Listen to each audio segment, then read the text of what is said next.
एक गुरु का शिष्य बहुत गहन ध्यान कर रहा था, लेकिन उसका ध्यान केंद्रित नहीं हो रहा था। उनका मन सदैव विचारों से भरा रहता था। उसने अपने दिमाग को खाली करने की बहुत कोशिश की, लेकिन उसकी सारी कोशिशें नाकाम रहीं। अंत में जब वह सब कुछ कर चुका, तब वह अपने गुरु के पास गया और बोला, गुरुदेव, मेरा मन हमेशा विचारों से भरा रहता है। मैं एक जगह ध्यान केंद्रित नहीं कर पाता। जब देखता हूँ तो दूसरी चीज पर चला जाता हूँ, फिर तीसरी और चौथी चीज करता हूँ। मेरे दिमाग में हजारों विचार चलते रहते हैं और मुझे पता भी नहीं चलता कि ऐसा कब होता है। बहुत समय बाद मुझे एहसास होता है कि मैं क्या करने बैठा था और क्या सोच रहा था। हे गुरुदेव, मैं अपने दिमाग को विचारों से खाली करना चाहता हूँ। मैं चाहता हूँ कि मेरे मन में एक भी विचार न रहे। जब चाहो तभी विचार उठना चाहिए। गुरु ने कहा कि किसी भी समस्या का समाधान तभी होता है जब हम समस्या की जड़ तक पहुँचते हैं, समस्या को ठीक से समझते हैं और जानते हैं। क्या आपने उस मन को भी जाना है जिसे आप खाली करना चाहते हैं? शिष्य ने कहा, गुरुदेव, मैंने मन को जानने की बहुत कोशिश की है, लेकिन जितना इसके बारे में जानता हूँ, यह उतना ही रहस्यमय होता जाता है। गुरु ने कहा, जाओ और छोटे छोटे पत्थरों से भरा एक घड़ा ले आओ। तब शिष्य छोटे छोटे पत्थरों से भरा एक घड़ा ले आया और गुरु के पास रख दिया। गुरु ने कहा, इस घड़े को अपना मन समझो और इस घड़े में पत्थर भरे हुए हैं। अब इस घड़े में और पत्थर डालो। शिष्य घड़े में पत्थर डालने लगा। घड़ा पहले से ही भरा हुआ था। 12वां पत्थर रखते ही बाकी सभी पत्थर नीचे गिरने लगे। तब गुरु ने कहा, रुको और ध्यान से देखो। अब घड़े में कोई पत्थर तो नहीं आ रहे हैं, बल्कि वह नीचे गिर रही है, क्योंकि यह भर गया है। इसमें जो भी आ सकता था वह आ गया। अब और पत्थर नहीं आएंगे। यदि आप दूसरा पत्थर लगाना चाहते हैं तो पहले पत्थरों को बाहर निकालना होगा। शिष्य ने तुरंत कहा, गुरुदेव, मैं समझ गया कि आप क्या कहना चाहते हैं, कि हमें अपने दिमाग को विचारों से खाली कर लेना चाहिए।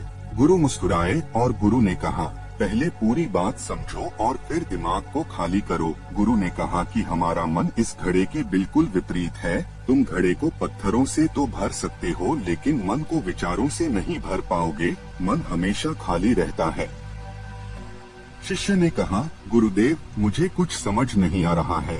अगर दिमाग हमेशा खाली रहता है तो हम उसे खाली करने की कोशिश क्यों करते रहते हैं? इसकी क्या जरूरत है?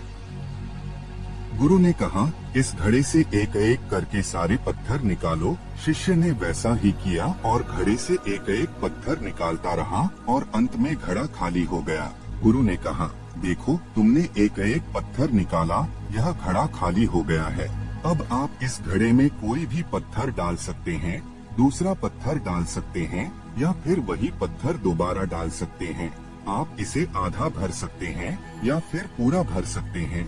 शिष्य ने कहा, गुरुदेव, मैं भी ऐसा ही हूँ। मैं बता रहा हूँ कि मन को खाली करना है। ये तो पत्थर हैं, इन्हें आसानी से निकाला जा सकता है और घड़ा खाली किया जा सकता है, लेकिन मैं अपने मन को कैसे खाली करूं? गुरु ने कहा, इस खाली घड़े में एक पत्थर डालो और 2 पत्थर निकाल लो। शिष्य ने यह कहा, ऐसा कैसे हो सकता है कि जब इस घड़े में एक पत्थर होगा तो एक ही पत्थर निकलेगा, फिर 2 पत्थर कैसे निकल सकते हैं?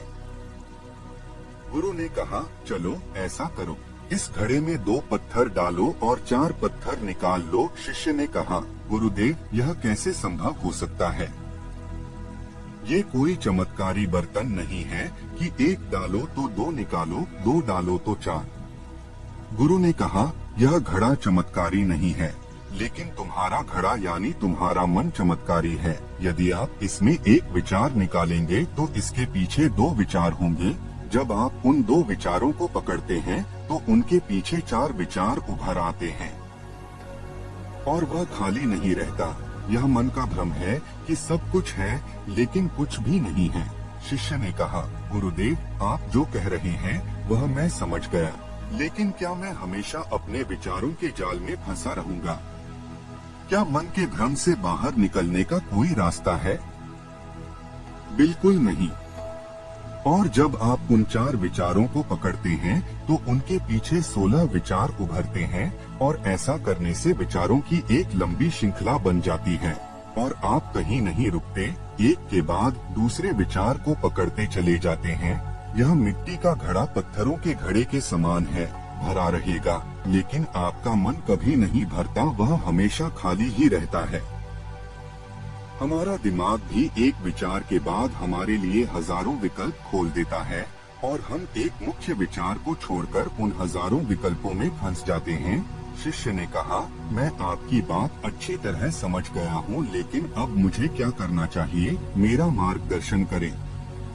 गुरु ने कहा, मन के जाल में मत उलझो, मन को खाली करने की कोशिश मत करो, अपना ध्यान इकट्ठा करो, एकाग्रता लाओ, जो भी कर रहे हो उसे अंतिम मानकर करो। ऐसे करो कि बाद में इसमें आपको कुछ भी करने की जरूरत नहीं है।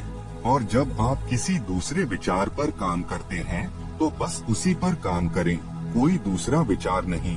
मन के भ्रम से बाहर निकलना इतना आसान नहीं है, लेकिन अभ्यास सब कुछ कर सकता है।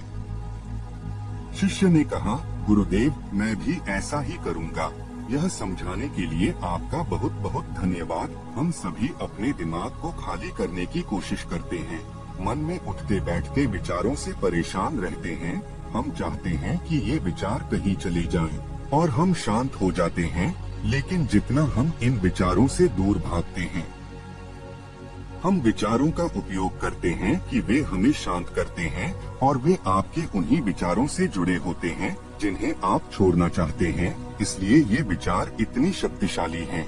जब आप सोचना ही नहीं चाहते तो आप शांत रह सकते हैं।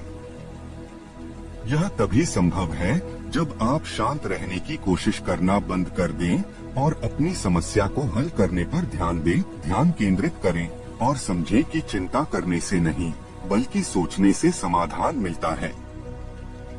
गुरु ने कहा, इस मिट्टी के बर्तन को पत्थरों से आधा भर दो। शिष्य ने वैसा ही किया। फिर गुरु ने कहा, अब इन पत्थरों में से एक पत्थर चुन लो और उस पत्थर की एक छोटी सी मूर्ति बनाकर मुझे दे दो। मैं जानता हूँ कि तुम एक अच्छे कलाकार हो। जब शिष्य ने 11वां पत्थर निकाला और उस पत्थर को तराशना शुरू किया तो उसे एहसास हुआ कि यह पत्थर अच्छा नहीं है। तो उसने घड़े से दूसरा पत्थर निकाला, उसे वह पत्थर भी पसंद नहीं आया। फिर उसने तीसरा पत्थर निकाला, उसका रंग उसे पसंद नहीं आया। फिर उसने चौथा पत्थर निकाला, लेकिन उसे इस पत्थर में एक दोष निकला। इस प्रकार उसने लगभग सभी पत्थर बाहर फेंक दिए। उसे ऐसा करते देख गुरु ने कहा, वह पत्थर जो तुमने पहली बार निकाला था, यह समझकर उसी पत्थर की खोज करो कि तुम्हारे पास कोई दूसरा पत्थर नहीं है। तब शिष्य ने उस पत्थर को ही खोजना शुरू कर दिया और उस पत्थर से उसने अपने गुरु की एक बहुत ही सुंदर मूर्ति बनाई और अपने गुरु को भेंट की और कहा, बहुत सुंदर, इस पत्थर से मूर्ति बनाई जा सकती है। मैं इसका विचार भी नहीं कर सकता था। गुरु ने कहा कि जब कोई दूसरा विकल्प नहीं है तो हम अपनी सारी ऊर्जा उसमें लगा देते हैं और उसे सर्वश्रेष्ठ बनाते हैं। जब कोई दूसरा विकल्प है तो हम सिर्फ पत्थर चुनते रहते हैं। मान लीजिए कि मूर्ति नहीं बनाई गई है। दोस्तों, आज की यह कहानी आपको कैसी लगी?